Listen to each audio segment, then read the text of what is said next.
Welcome back to Monday's Muse. I'm Rachel Keefe, and this week we're going to talk about how Thomas isn't really the doubter he has been made out to be.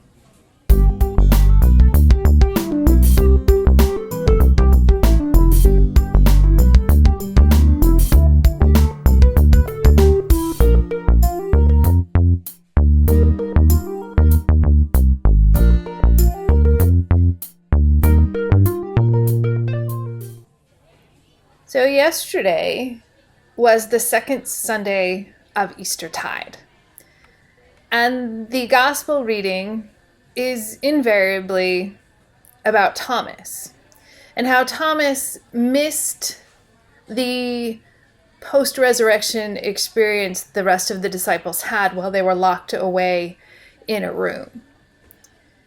And of course, Thomas doubted what they told him, and later Jesus repeats the appearance and Thomas is present, and Thomas pronounces faith.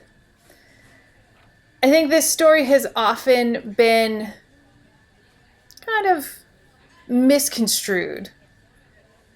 And what made me really look at this story this week was here in Minneapolis, the news came out that the police officer who shot Jamar Clark was not going to be indicted. And that stirred up a lot of response on both sides of the issue. And it made me really think about resurrection, those early disciples, and what that has to do with us. And Thomas, he's called the doubter.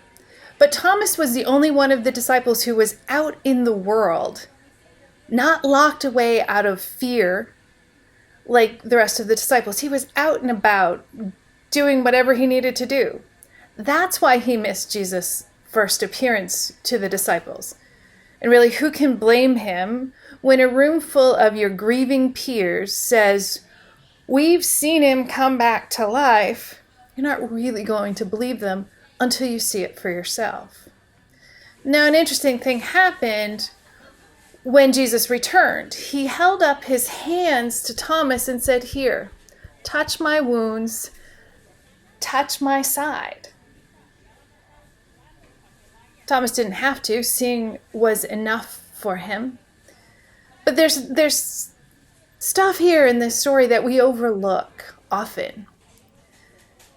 That Jesus identified himself, the risen Christ, through his wounds. He invited Thomas to touch them, to experience them. Jesus did not hide them, nor were they completely transformed by resurrection, which says a lot to us today. Jesus himself identified himself by his wounds.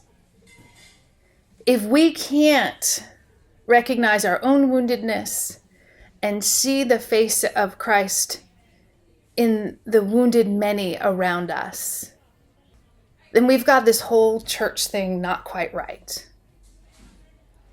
If we take our own experience of pain, of injustice, and use it to inform how we act on behalf of others, then change is possible, and true resurrection and healing become even more probable.